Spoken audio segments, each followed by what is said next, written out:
Welcome to another episode of As Real as They Come Dallas with your host Jennifer Loading and Yulia Brown. And we are back here at the Yoshi Shabu Shabu in Plano with our guests. And Yulia, you want to introduce them and get this thing started? Absolutely. So we added another brother, Mr. Strickland. We got Andrew, and you guys already know Josh from our last episode.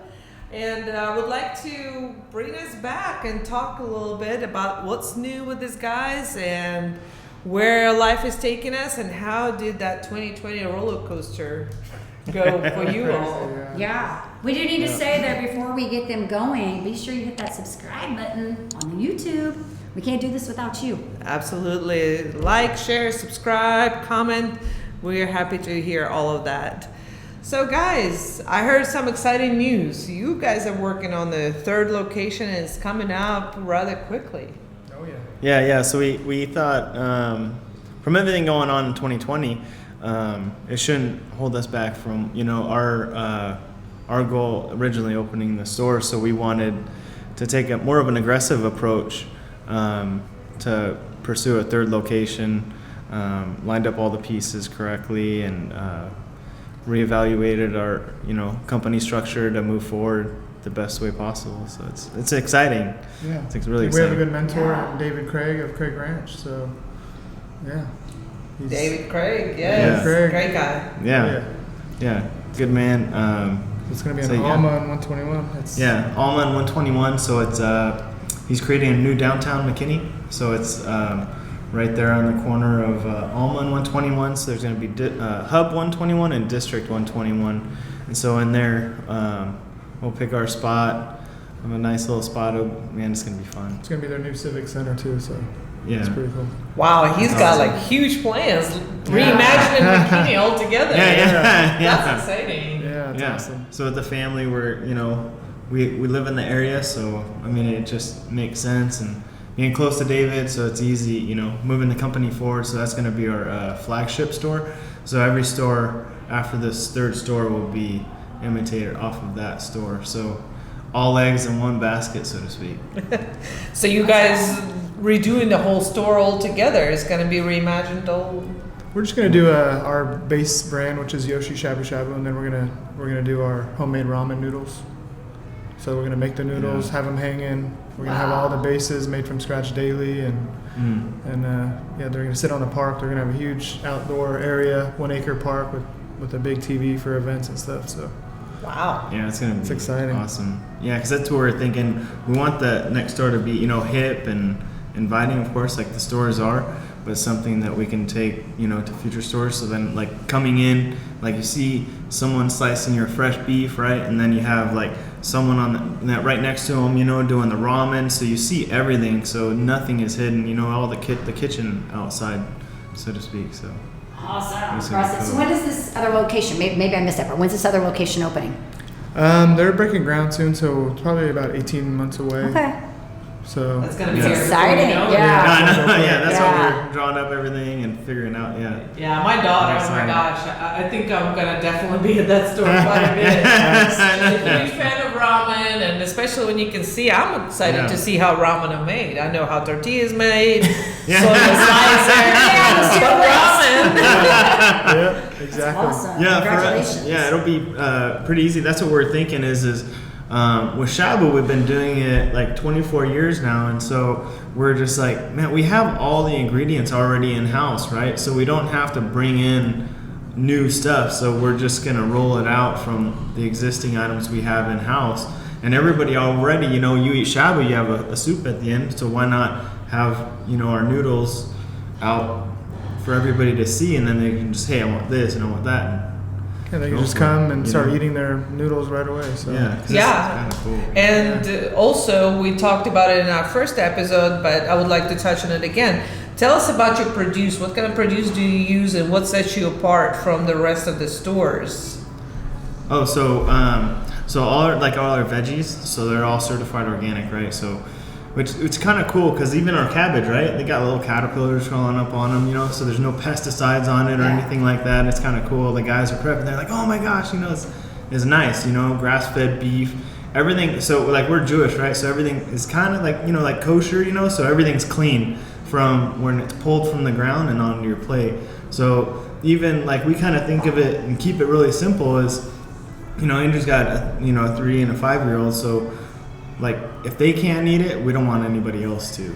You know what I mean? And Yeah. so especially through this pandemic and even pre-pandemic, those were our values and our side on like opening this company is the most important thing in life is your health, right? So 100%. for us, it's like you can make all this money doing whatever, but then in the end, you're going to pay for it in the hospital or whatever from a messy lifestyle, whatever. But if you can eat good and have a healthy lifestyle, then it's nice that we can give people a jump start on it. Dude, you gave me chills. Yeah. You're speaking my language right now.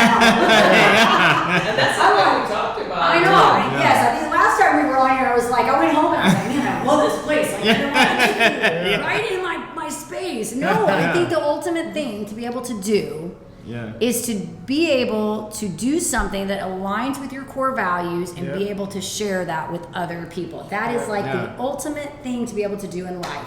Yeah, And so when true. you do that, when you are lining everything up with, to you guys, health is important. And when you are lining up what you're doing for yourself, and then you're able to pull that in and create that, and then capitalize on that, and be able to put that out in the world, best thing ever.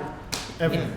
Yeah, no, I love it because it's easy. Like even like hiring staff, right? They see how pure the product is, right? Because we don't even have a can opener, right? So we don't bring anything like in a can, process, nothing. So everything's prepped on site.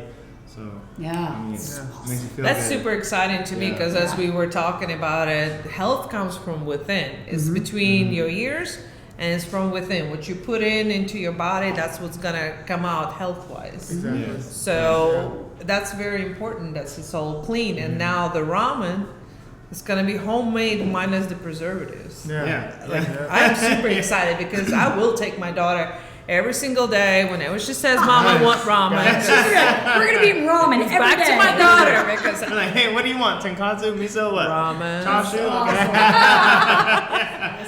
Yes, so I'm very excited. I think that's huge. And talking about 2020, how did you guys do during pandemic, and what adjustments did y'all go through? We had to just move right away into figuring out how to do shabu shabu at home, and it actually took off. So we sliced everything, packaged everything to where everybody can enjoy the same meal at home by just buying a little $20 burner all the way up to a $150 burner that you could plug in, put on your counter. And the way we packaged it, you just open up your sauces, they're ready to go, ready to just dip your food in. And now it's actually a blessing in disguise. Now we still have sales rolling in from that. So now it's an added revenue stream for us to where families are like, I don't want my little kid running around the restaurant, so hey, might as well just order shabu at home tonight. And then they come pick it up and they have a big old gourmet meal at their house. So it's actually pretty awesome. And we're working on shabu delivery too. So Yeah, shipped here. Shabu- like shabu 'cause we have a shipping, friend in New York and California, so we literally shipped them coast to coast, like corner to corner. So we're like, man, this is awesome because it's all about like any store. It's like sauces and then getting it fresh.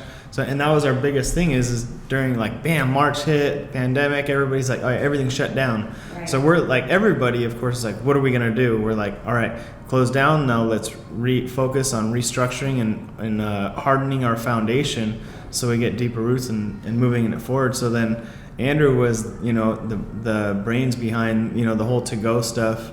And I was the food, so it was like he's like, all right, we could package it in this, and then we could do it like this, and then so he came up with a brilliant idea of like when people do to go, you like for shabu, do you want it pre-cooked or do you want it raw? If you want to do it when you do it at home, and so we would just rent the burners to the customers that came in. Y'all should take it the next step further. Y'all should do like fondue sets, like you go to Bed Bath & Beyond, there's a fondue set. Yeah. Y'all should have a Yoshi burner with a bowl that you can purchase. Yeah, That's a good idea. yes, that's a good idea. Strangers, Yeah. that would be super cool. Yeah, with it labeled right here, like what I mean? Yes, Yeah, where yes. it's like, here you go. You buy it one time, like this set, and then all you gotta do is buy the food behind it.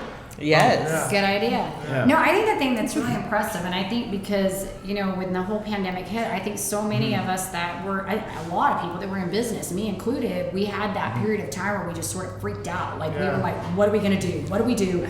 We're being pinned against the wall, right? I talk about this all the time because I had like about 2 weeks where I did that. Like, I had 2 weeks where I was like freaking out. Like, I was like, but the beauty of that is that I think humans are immensely resourceful. And I think when we get into these positions, you have like two things you do. You either sink or swim, right? You're either going to evolve or you're going to give up. And I do, I feel bad for so many people that did go under and businesses that shut down. But I think the thing that's impressive is that you guys put your heads together and really work to figure out, okay, what do we do here? What do we do? Yeah. And, the strength in that is coming outside of that, the lessons that were gathered going through that. So I think a really good question would be just even asking you guys, like, what do you feel like was the big, takeaway for y'all? Like the big learning.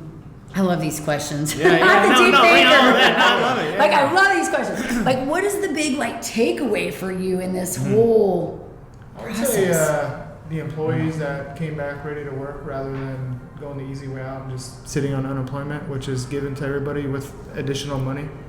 So seeing who the loyal people are to the company, I think we got to see that, Firsthand. Do you want to be a part of the company? And we hire from within. There's a lot of opportunities for growth, We have people that have worked here a couple years, started from the back, and now they're managers of stores. So, and then seeing people, they worked, and then all of a sudden they have the opportunity to make the same amount of money and just sit at home, and now they're still sitting at home. They're taking advantage of the system. So that we learned, and then just restaffing and trying to pick people that really do want to work after it, because now there's still a lot of people that they're not forced to work because they can still sit on unemployment and just keep grinding. So staffing was a little issue, but we have a lot of core guys at both restaurants that really put in a lot of good work. And that was our biggest thing. Is I think the biggest learning lesson, what we picked up from it is separating the mice from the men, so to speak, right? Is the people that can either go on unemployment and not, but then also we had our, you have your core guys, and so we're like, all right, you guys, you're not living at mom and dad's house, but you guys got kids and this. And so we handpicked our core guys and all right, and set them up on a rotation on a schedule with the to-go orders and stuff. Because it took a little while to get started. And then literally as a team, we all just figured it out. We're like, all right, let's just open, let's do it. It sounds like it brought your core team closer to it. Yeah. So you survived this. We're like, hey, company meeting, boom. So we all just came together. Hey, boom, boom, boom. This is what we're coming up with. They're like, oh yeah, and then everybody started throwing ideas together, and that's when it showed us who is who and what's what. And so a lot of people just went on. It's good. That's very great story. I love that because I love when people. And it's natural selection too. Yeah. You're either born leader, you ready to go through the brainstorm and see what's next, or you're like, well, I'm just gonna go under the rock and see what happens. That's not a fun place to be. It's not, and it's hard to come out. Right. We've all had those moments. Because you live in fear. You pretty much, fear is a huge magnet, and actually, majority of people that I've seen that had their hardest time with COVID is, again, it comes from fear. And you could have anything. You can be afraid of the little cold. And of course, granted, there are people with underlying conditions and whatnot. But you can't live under the rock. You have to live your life. You have to take chances. There are people that climb in crazy height on the mountains. Would I do that? Probably not. But, it's just everybody's got their dynamics. But my husband and I, when we come here, we're truly grateful for the team that you guys have. Oh, thank you. Yeah. It's because it's always pleasant experience. I had never seen anybody like, oh, there they are again. So what are you gonna There eat? they come again. There's your sauce. No, it's always like, hey guys, what's up? And what's mind-blowing to me, I'm horrible with names, and I'll be the first one to admit, but Me too. when I walked through the door, I was like, Mr. and Mrs. Brown. I'm like, I was like, okay. Yeah. And now it's no surprise. Now it's almost expected in a good way, you know. But I think it's just such a great environment, such a positive attitude and energy around this place that makes you want to come back. Yeah. And y'all have this thing. It's like, see you tomorrow. I'm like, you probably will. You're not lying, 'cause you probably will be here, right? Just so awesome. be there. Yeah. Huh. So It's it's good. You know, I get people thinking, oh, maybe Like, I should come tomorrow. You're like, oh, what's going on? Yeah, because that's what we always think, like, always positive energy. Even the youngsters, like, we get in and they're just, like, fired up to work and everybody feeding off of each other's energy. I mean, That it's is a beautiful important. thing. It's immensely important. My son, I'm thinking right now, I'm like, man, I should send my son to go work with y'all. Well, he's moved a couple jobs. He was working. I'm listening to this because I think culture is so important, and I talk about this all the time on my other show because, you know, the company that I was with, that was a big part of what it was culture. And so I've been sort of isolated into that. And then when I see, you know, companies in the outside world, I think, how are these places surviving? Because the culture is so terrible and everything rises and falls on leadership. So it trickles down. If the leadership is terrible, the employees are terrible. And so I say that because my son, I'm not going to name the name of the location, but it is a place in Carrollton that all these little things he just was kind of telling me about, you know, like they weren't paying tips. They weren't, like the last week he was there, the checks didn't show up on time. All these little red flags. Now, granted, this is my 16-year-old son. They need their money. Yeah. They need their money when they need it to come in, right? And he's telling me all these things, and I'm like, there's just so many red flags. And then all these people are getting fired, and I'm like, get out of there. Just get out.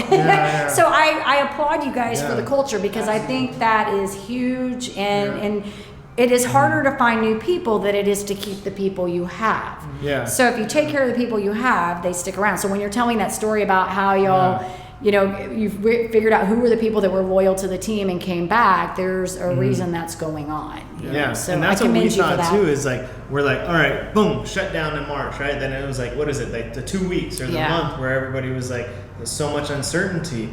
And so Anna and I were just like, okay, what do we do? Okay, we do the to-go stuff. But our first thing is we need to keep everybody employed. The money's got to keep going, right? Like the only way the country's going to keep going is if money's circulating, right?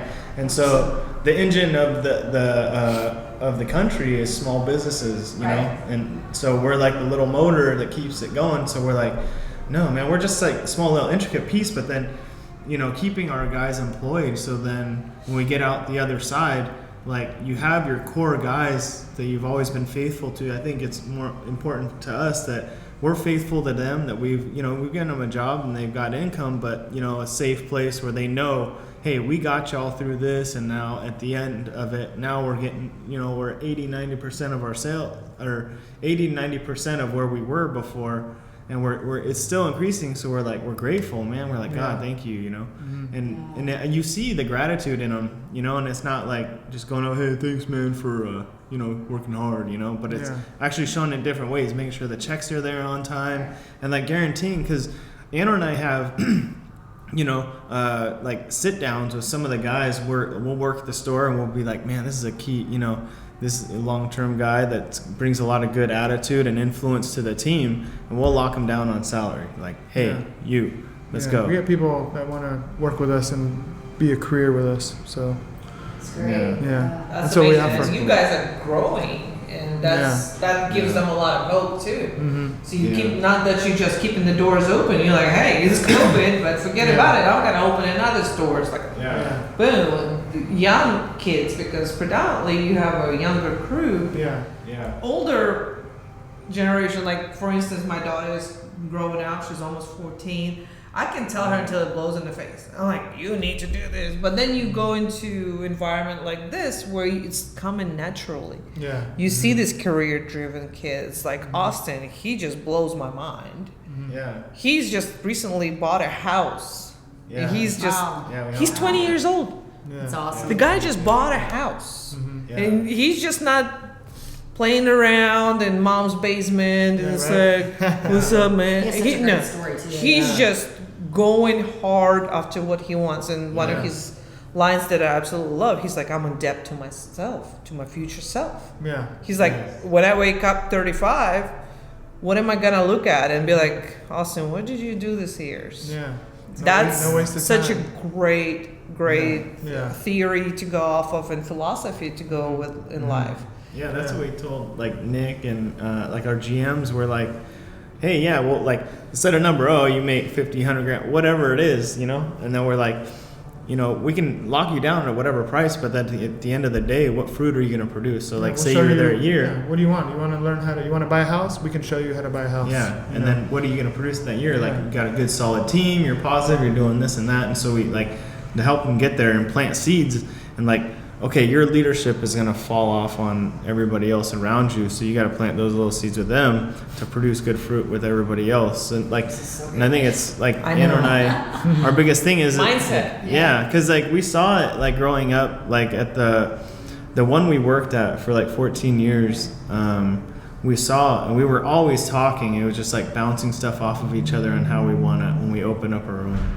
Yeah, we tell our story to all the employees like, hey, we were dishwashers at 15, you know, and now we're part owners of the company with our Japanese partner, and sky's the limit. We want to open thousands of stores. That's our dream. And you know, we were started off as dishwashers at 15, and then we let them know how old they are, and we said, if you guys want a store eventually, you know, it's on the table. Do you want equity of a store down the road? It's going to be on the table. So, but you got to follow every little strict thing that we say. Things got to be done a certain way, and that's what we look at. So the people that we know that we can ask them to do certain tasks and they do it and they follow direction, those are the people that we give opportunities to. This is that, such a you good know, story. It's an amazing story. It's a great. I think it all goes back to, I say, like y'all's apprenticeship, basically where y'all came from, your roots in this, and then how you can be a mentor to these people coming in. And I think that's the difference. And we talked about that the last time. It's not you just open this restaurant, you're like, hey, I decided I want to be a restaurant owner. And not that that's a bad thing. I don't want to discourage people that want to be entrepreneurs, right? But I think the true, like, it's like when people ask me how, like, I get the question of, well, why are you a coach? And then I'm like, do you want to sit down for a minute? We'll have this story and I can tell you about my past. And then you'll know why I'm doing what I'm doing now. There's a story to all that. But the thing is that when you have that incredible story that you can bring to what you do, that gets back to that lining up with your core values, sharing your passion, your story, all of that kind of goes into that. And that's why you guys are effective, because you're basically working from the heart. You're taking everything that you've learned in those years and that you're passionate about, and you're leading other people to find their dreams, but paving the way. You're saying, here's what we did to do it. It's not just me telling you what to do. That's the difference. Yeah. There's a difference between like a mentor and, I had that conversation, accountability partner when you're working with people, right? Accountability partner, they keep you accountable. They could be a peer, but a mentor is somebody that you look up to and you want to walk their shoes. That's the difference. That and Bam. also, when you go by definition of success, and for a while I was thinking, I'm like, what is success? And then what's truly kind of struck me, because I've been blessed with a lot of different mentors, but then I reached out to someone. I'm like, hey, you're so wonderful at what you do. Can you share your experience with me? And instead of being like, oh yeah, let me just share my journey with you. Instead, it was almost like this person withdrew. So that kind of made a light bulb in my head go out. I'm like, and then I met the same successful people in their same area of expertise, but they were so happy to share their story, how they got there, like help you, mentor you. And that's in my own head, the definition of a true success. When you actually share the wealth, you share the knowledge, you share your mentorship, and want to see others to succeed. And I think that's Another golden. bam. Bam. And that's golden to me, because there's so many people in their little cocoon that are so like, well, you can take my wealth.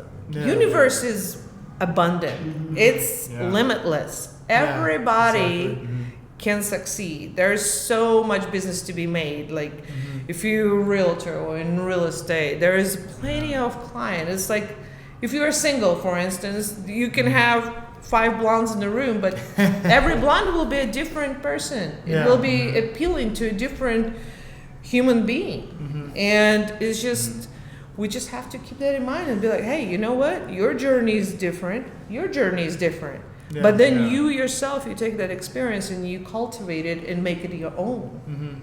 And then 3 people in the same field, absolutely different, how they do it, what they do, and what makes them successful. That's phenomenal. Yeah, and we're always learning. You know, our we have a sign on the wall, Kaizen. It's the same that Toyota uses. It's their same motto.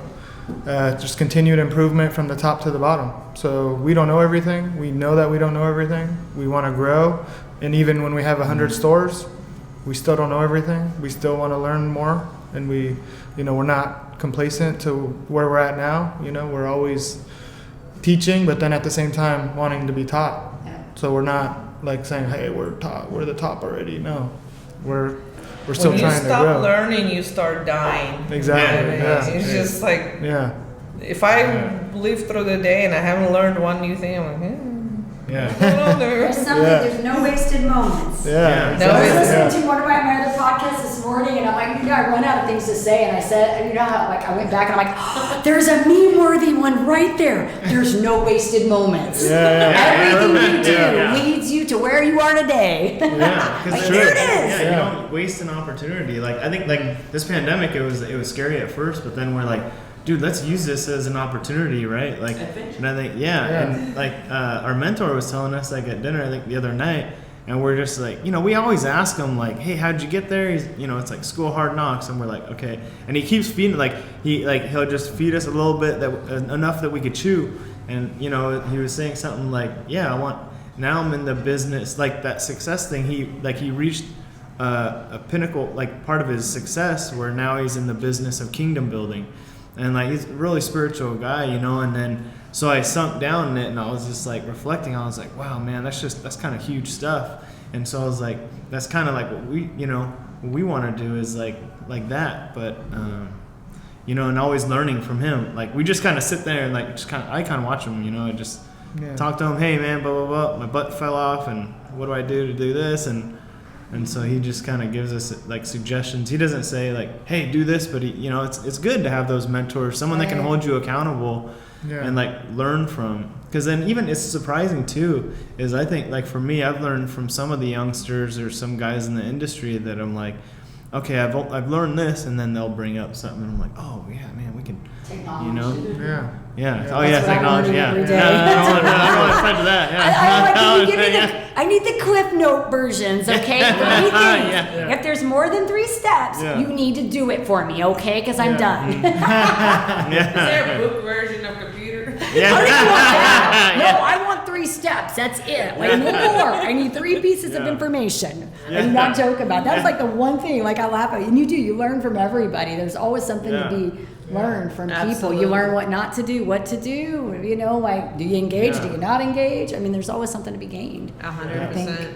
So I think that's great. I love y'all's story. I think it's an incredible story. So I know we touched also on the name of your restaurant, and we were more focused on Shabu Shabu, but today I've learned something new about the Yoshi part.